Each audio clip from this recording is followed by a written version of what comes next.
Back in 2017, I sent out my first ever Pupillage application. Fast forward 5 years later, I get Pupillage. And in the beginning, it was just rejections, flat out rejections. And by the end, I'm converting 70% of all my applications to either a first or second round interview. And I'm not saying this to brag, I'm saying it so you understand, trust me, I understand the Pupillage process very, very well. And there's a lot of do's and don'ts when you're applying for Pupillage using the Pupillage gateway, and all of that we're going to get into here in today's video. Guys, it's nice to have you back on the channel. If you're new here, my name's Taz and I'm a future pupil barrister based in the UK. The reason this video is coming so late, I appreciate we are at the tail end of January, but I wanted to do it right, and doing it right meant that I actually had to produce other videos to support you guys on your road to pupillage. The first of which I'm going to put up here was the research matrix video, which shows you how to research the best chambers suited to your application. The next video I produced was about tailoring the work experience section in the Pupillage gateway, or any work experience section that you're making, how you draft the skills that they're looking for into the application. And finally, for the competency based questions on the gateway, I've produced the STAR method 2.0, all of which have Notion templates, all of which are in the description below.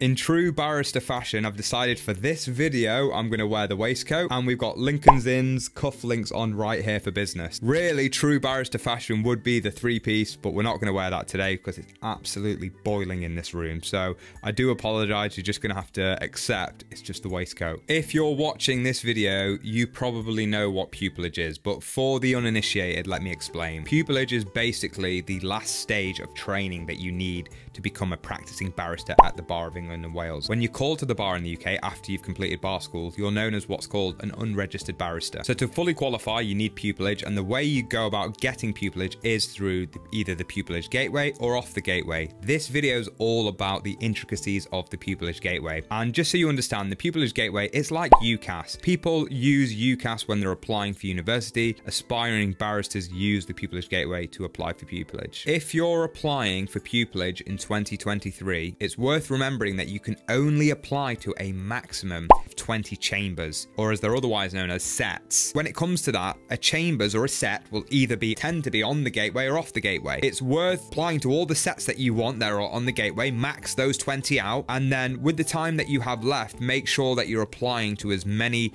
chambers or sets as you can off the gateway to maximize your chances of securing pupillage. It's worth remembering that while the vast majority of pupillages tend to be at the self-employed bar and they come from chambers, you can also apply to the employed bar. What is the employed bar? It's different organizations like law firms, more and more these days, are offering pupillages, so it's worth having a look to see if a firm's offering pupillage. You've also got government departments like the Government Legal Department. You've also got the Crown Prosecution Service. If you're in the military, they tend to offer pupillage. If you're in the Navy, it's worth having a look. There's loads of places offering pupillage. Don't discount any place. I'm going to put a link to an article I wrote for Legal Cheek up here, and in that article I go on to talk about pupillage, and you'll see in the comment section of that video some snob talking about that there's only a handful of pupillages worth getting these days and the rest apparently are just garbage, which is a ridiculous comment to make. At the end of the day, if you get pupillage anywhere, it's a godsend. So don't limit your options, apply everywhere and see what happens.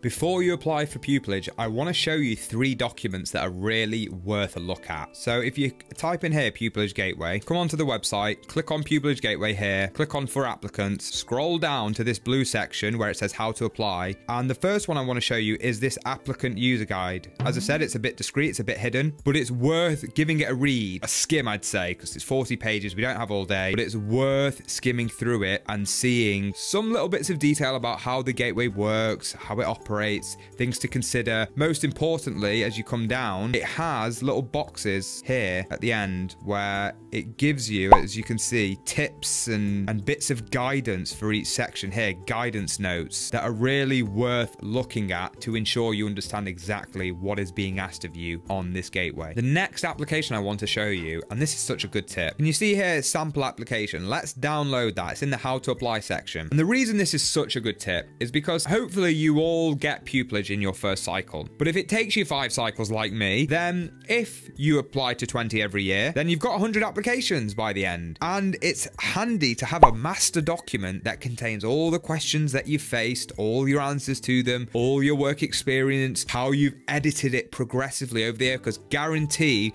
that application, that gateway application, will be being sent out to barristers to review, improve. You'll be having so many reviews coming back in that every time you want to make an edit, you want to edit the master document so that it's getting better as the years go by, and ultimately by the end, when you come to get pupillage, that document is going to be at its very best to give you the best possible chance.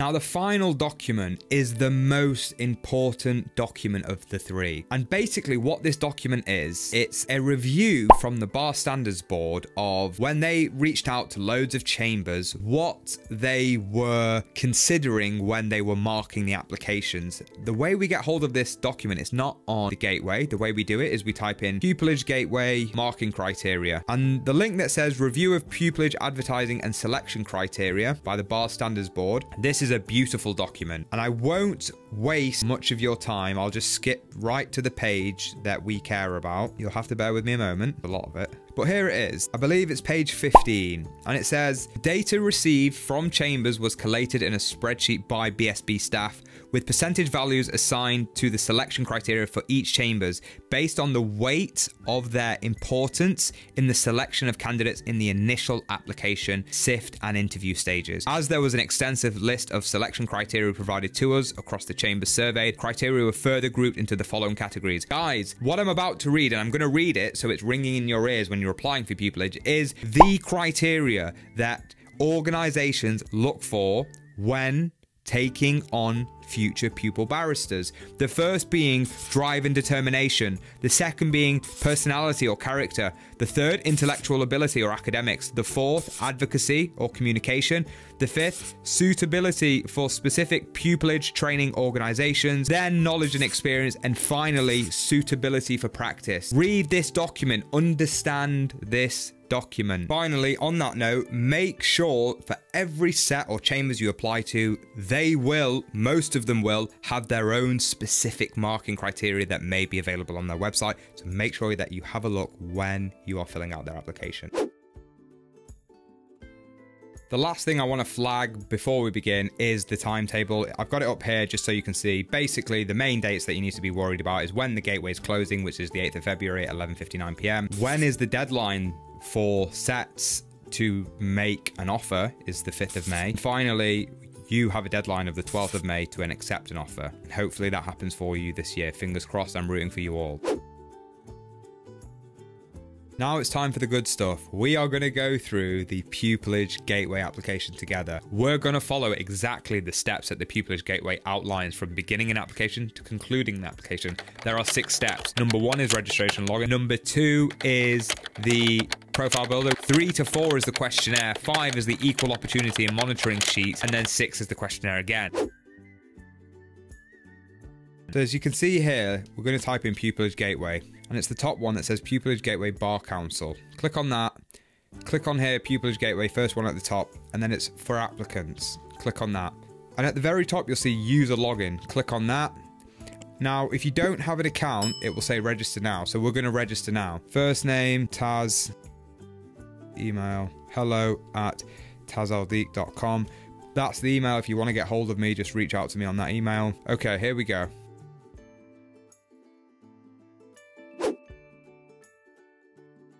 That concludes the first step in the process, which is registration and login. Before we go any further with the profile builder, we're going to have a look around the platform. I'm going to take you around it, show you what you need to know. Here we have the Pupillage dashboard, which, as it says here, what can you expect to see? You can expect to see an overview of your current Pupillage vacancies, a summary of the Pupillage applications that you're making or have already made, your Pupillage gateway, email history, and a list of any upcoming events.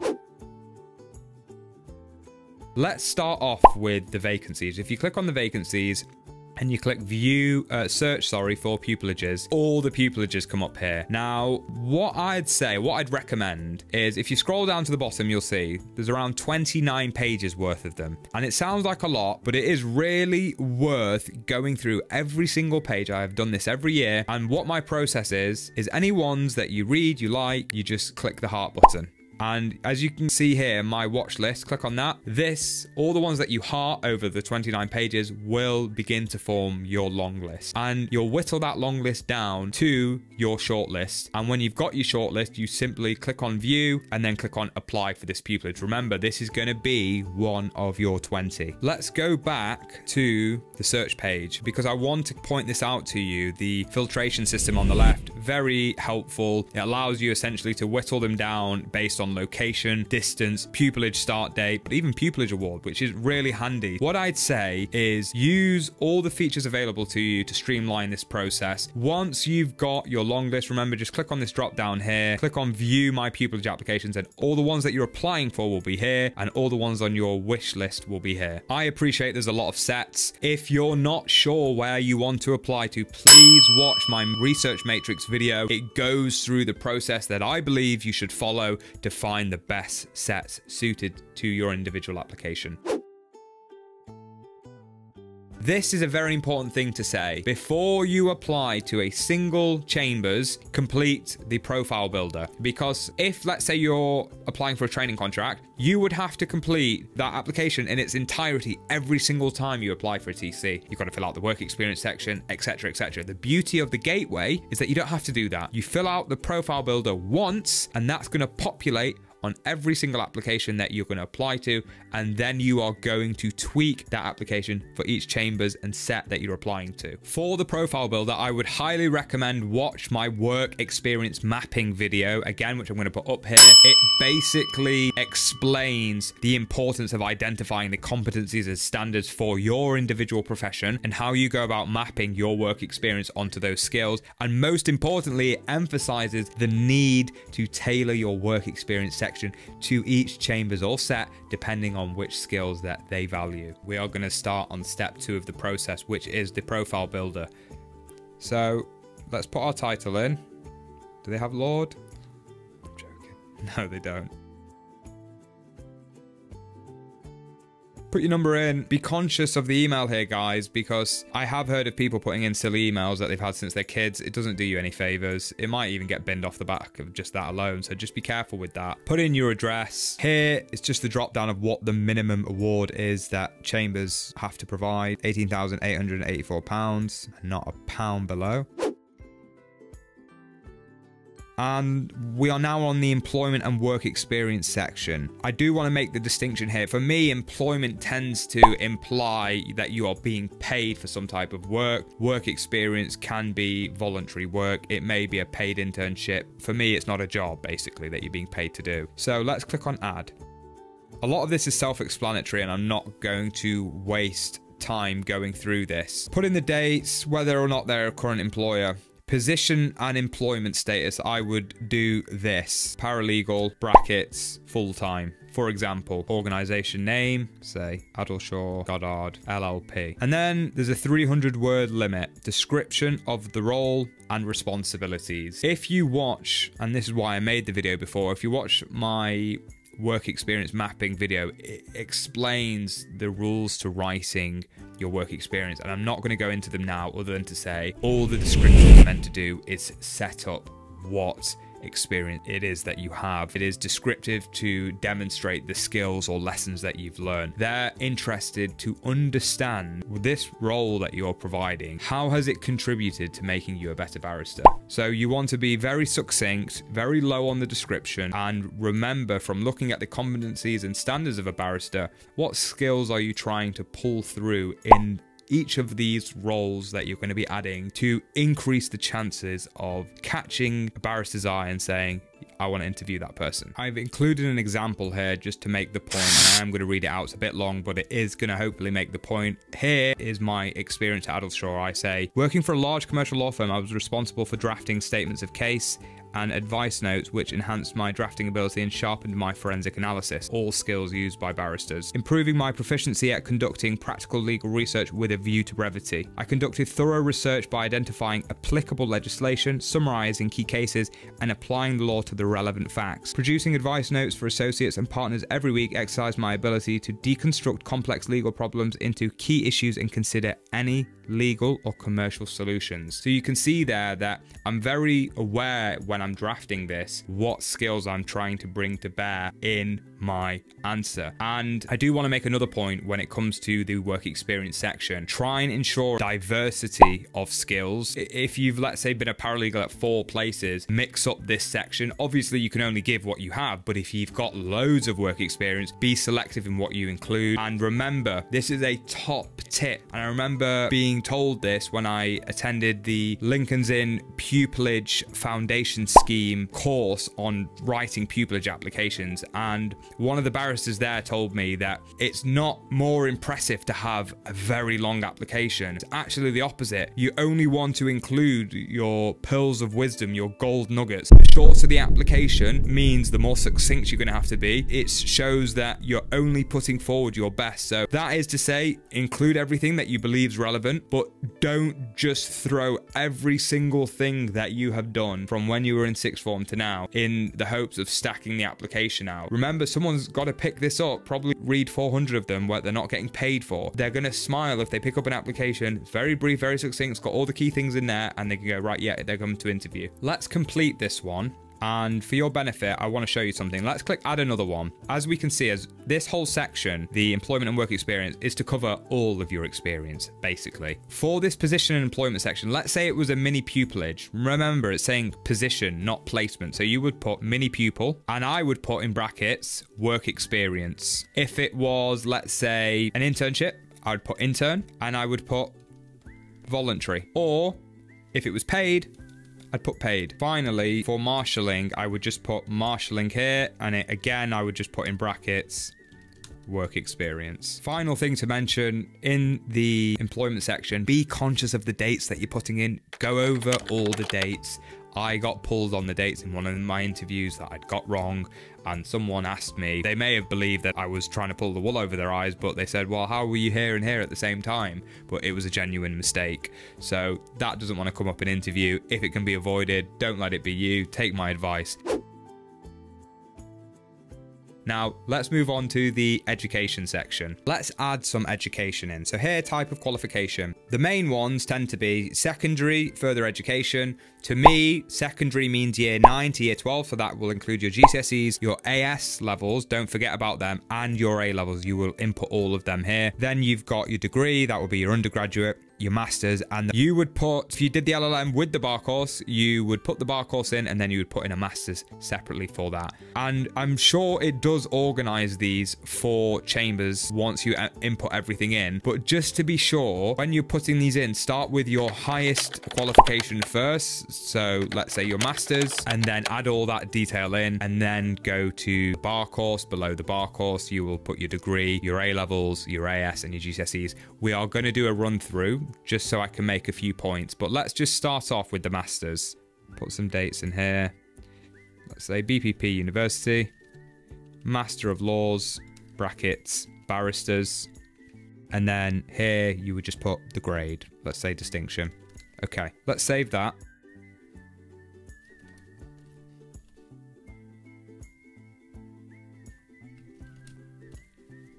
These aren't my grades, by the way. I'm just putting them in as an example. Be nice to have a clean sheet like this. We're coming on to this section now. So we're going to type in, this is the section that tends to cause a bit of confusion. Click on secondary. We're going to put in the dates here. Name of institution. Mine was Wilmslow High School.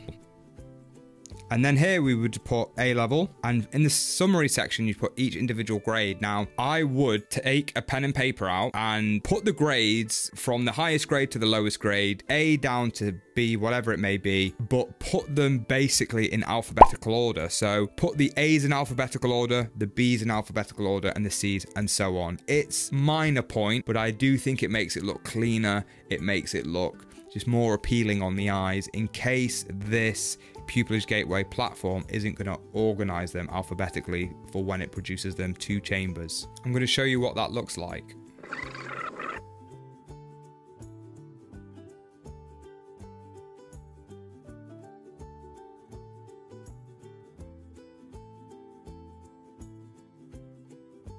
Be vigilant of the hyphen that you put after the subject. Don't miss them, don't double space them, make sure it's all subject, space, hyphen, space, grade.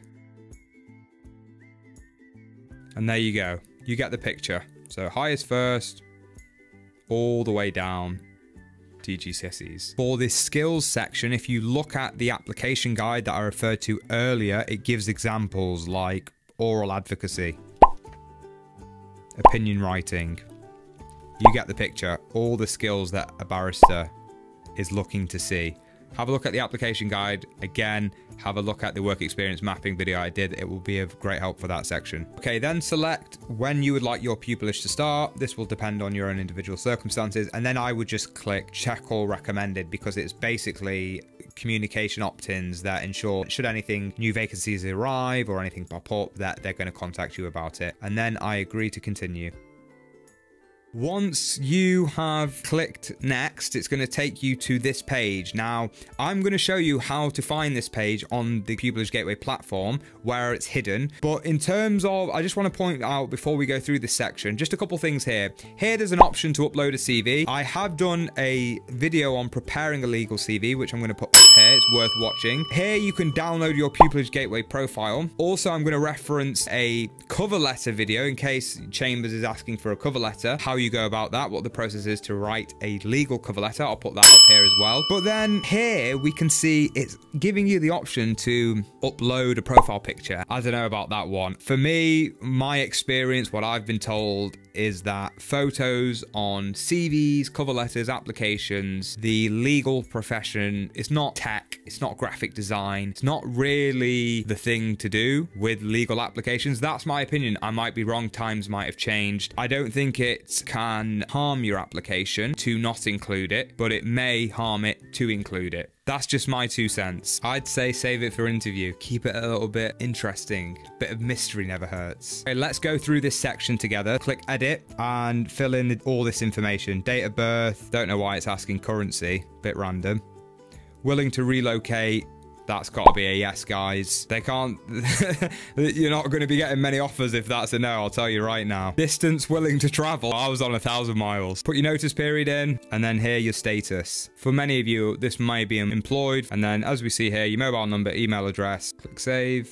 Okay, so the address, all that's quite basic. The personal summary section, interesting. This was not here on the old platform. This is something new. Let's hover over this I. It says, your personal summary is your opportunity to summarize your key skills and achievements and include positive words that describe you as a person. Highlight your roles that you've held and key achievements. Avoid anything that narrows down your options too much unless you're applying to very specific roles. Me, I personally wouldn't include this because they haven't asked for it before. I'm probably not expecting to see it this year. Everything that you're going to say about yourself, about who you are, about your experience is already covered. So for me, it just looks like an opportunity to trip up. And that might be a negative way of viewing it. If you remember what I said previously, we want the application to be as brief as possible. This is repetition. So on that basis, I wouldn't include it. Finally, the references. You always want to put someone who's known you for a meaningful period of time. A meaningful period of time tends to be at least more than a year. Don't put someone you've known for a week or 2 or 6 months. Ideally, it's 12 months. And then I would try and diversify this into, it's asking for 2 references. I would say 1 professional, ideally an ex-employer or a current employer, and then your other reference should be an academic reference. Here I've given a couple examples of how I would include the references. So on the left, you can see we've got Mr. John Matthews. This is my professional reference. And on the right, we've got my academic reference, Dr. Sarah Matthews, and all the information that you need to include. Now that concludes the personal information section. We'll click on the employment work experience section. We've already been through this. The education history we've been through together. The activity.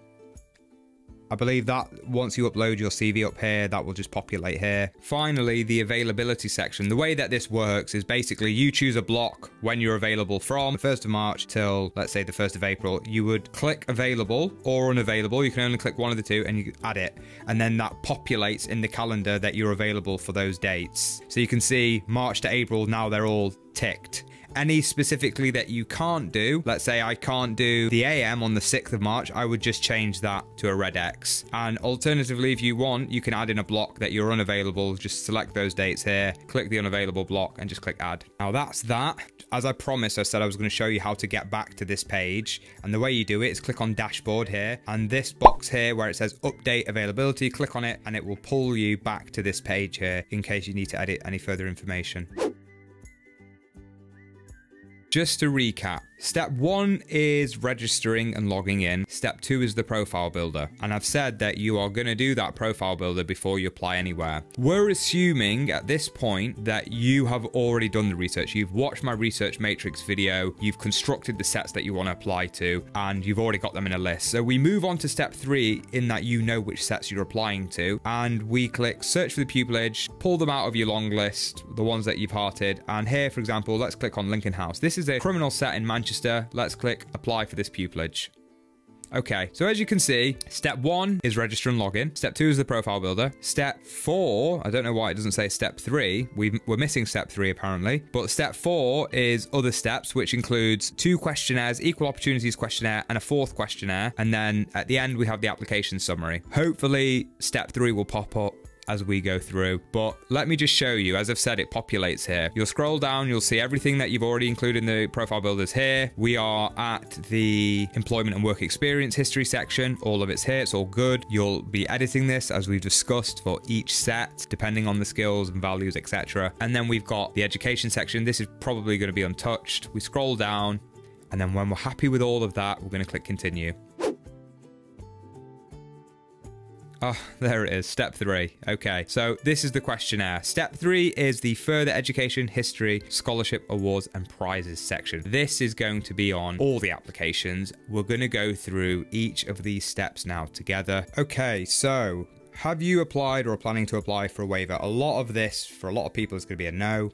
If yes, I'd just leave it blank if it's a no. Pick the in, Lincoln's in, but scholarships and awards and prizes. Okay, so they've given you 1,200 characters. I'm going to paste in my example here of how I did this section. And the advice I was told is that with awards, scholarships, prizes, whatever they may be, firstly, I would number them. I would number them according to the most recent at the top, the oldest at the bottom. We have where it's following a format, the way that we're including these awards. So as you can see here, we've got the organization, and then after the organization, we put the award essentially. And then always in brackets, we put the date, and we try and provide a very brief, succinct description of what that award was for. So you can see here, I've included that I was published by Lincoln's Inn. I basically explained what that article was about. Then I talk about the scholarship I won from Lincoln's Inn for the bar. It's literally, this is a BBTC scholarship. Again, the BBP one, I had to give a bit of further detail because it was awarded for a reason, and I had to explain what that reason was. And then I talk about this bursary here at the bottom and give a bit more detail about that because it's an unusual award. And once we're happy with that, we click next and we are on to, again, step 3 still.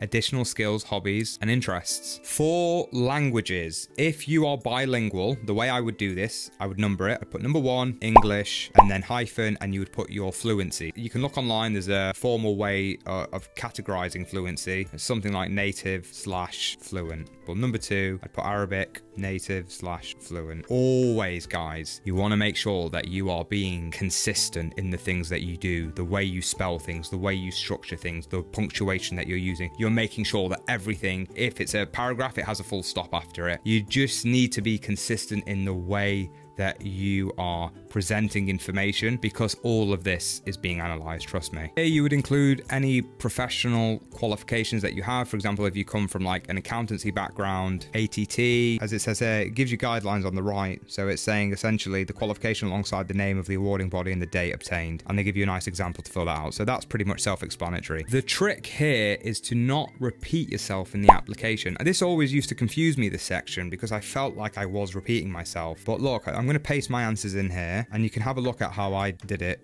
I've only included things in this list 1 to 5 that were positions of responsibility, i.e. if you look at everything I've given here, things where I was responsible for something, be that person, a project, a task, whatever it may be. So the first I put amicus, I was a member of the interviewing panel. Here I created a mooting society when I was at university. Then I talk about the street law project. Again, it's following that. If you look at the structure, it's the organization, and then it's the position, and then it's the date in brackets. And essentially it is the same for all of them. Now I've included number 5 in my work experience, but the difference is here is that I've just used different words to describe what I've done, and you can see it's just a one-liner. It's just because this was a position of responsibility and I've basically reworded it so it doesn't look like a repeat of my application. Finally, interests and recreational activities. It took me a long time to understand that this section is purely there, not for you to include more of your accolades. It's to show them your personality. It's to show them your life outside of the bar, outside of law.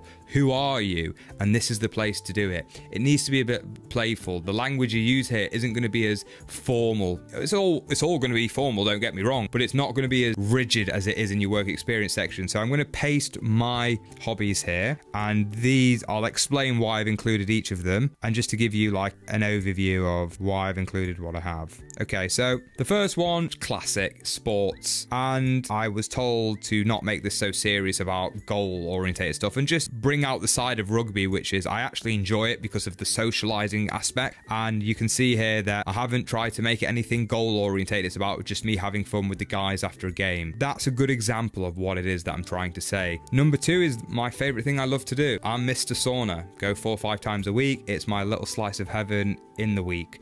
And that one, it's always worth noting this, is that the interests section is likely to be pulled up at interview. So if you can include something interesting, something that stands out, something that's like the sauna, for example, a joke has been made out of it a few times, and it's a good icebreaker in interview. So try and strategically be thinking of these things when you're drafting this, and just include things that are you, things that you can talk about, you're passionate about, because when you are asked about it at interview, you best believe if you sound flat and dry, they know that's not really what your interests are, because someone who is talking about their hobbies and interests and passions, they come alive. Okay, let's move on. Step 4, hopefully.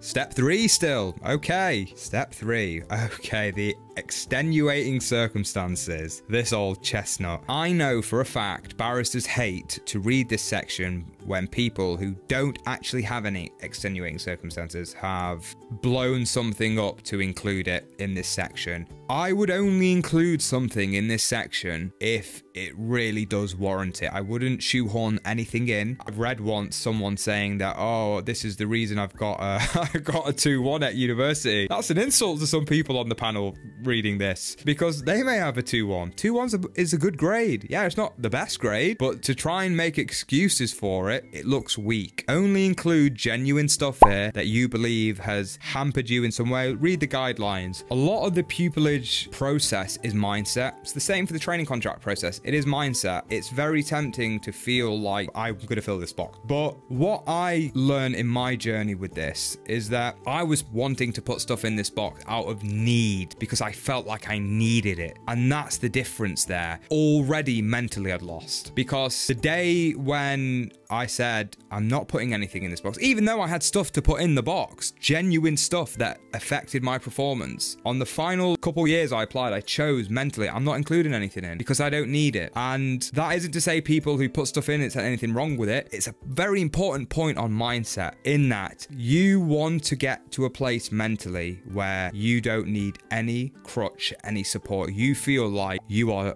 ready, you are deserving, and that will, believe me, that will shine through at interview. So think very carefully about what you're going to include in this box, and if you have to. And if you don't have to, probably don't do it. Finally, other disclosures. Read the guidelines here. In one of the previous boxes, I just left it blank, but here in the guidelines, it says none. So if a box is to be left blank and the guidelines are telling you to put none in, put none in. For a lot of people, this other disclosure will be none. There may be some reason that you need to disclose something, you would put it in here basically. Let's click next. Again, we'll put none for that. Okay, for some reason, the references haven't populated here, so we're going to have to put them in again. References done. As you can see, I've put them in again. Pay attention to the guidelines here. It gives you some further detail. And let's click continue. Finally, step 4. For the questions, I wish we had more time. This is already a very long video, I have no doubt. What I'll say with the questions, if you're not sure about anything, shoot them down in the comments below. Hopefully, our community can come together to answer some of them. Alternatively, make sure you go to your in. There's a website called Pupillage and how to get it. Really good resource. Reach out to people on LinkedIn, any barristers that you know. Ask them for support with these questions. In terms of answering the questions, all I'll say is read the guidelines, remember, apply structure, be thorough, don't forget your spelling at home, be conscious in the way that you're answering these questions, and ensure that you have thought through your answer. Don't just do this on the day. I would pile all the questions up and treat them like a dissertation, treat them like a legal question that you're answering. They're not going to be done overnight. They all need research. Why do you want to join our chambers? You need to look at their chambers. You need to understand what is it specifically about them that you're interested in. The next one, give an example when you've had a time to use your judgment to achieve a goal. This question is a competency-based question. So if you've watched my video, again, which I'll put up here, STAR Method 2.0, it's going to show you how we go about answering competency-style questions. The method we apply, it's not just applying the STAR method, situation, task, action, result. It's about understanding the guidance that you can apply and using that method to produce the best possible answers. And all I'll say on competency for this video is always think, what is the intention that why they have included this question? What are they trying to elicit from me? Are they trying to elicit a skill, a lesson? Whatever it is, remember that everything you include on this application is all driving towards one goal, which is this document is a statement. It's a sales pitch. It's a piece of evidence as to why you are the best candidate for them to take on, for you to become their next future pupil barrister. Okay, let's move on. And we have arrived at step 5, which is the equal opportunities monitoring form. This isn't going to affect your application in any way. This is simply so that they can collate data on who's applying for pupillage, who's securing pupillage. Fill this out. I'm just going to click anything. Lot of questions. Wow. Okay, they are data mining. And then we've got another questionnaire, step 6, final step. And this is basically a sign off. You literally just click, I wish to continue with my submission, and continue. And there we have it. Pupillage Gateway application. Done. First one sent. Guys, wow. This is probably the longest video on the channel, I have no doubt. And I think it's a really important video to put on the channel because for many of us, myself included, there was a lot of time I spent sending out wasteful applications because I just didn't have the knowledge. I didn't understand what people were doing and how this application was put together. So I have tried today my very best. My back is in pieces right now to take you guys through it from end to end, from start to finish.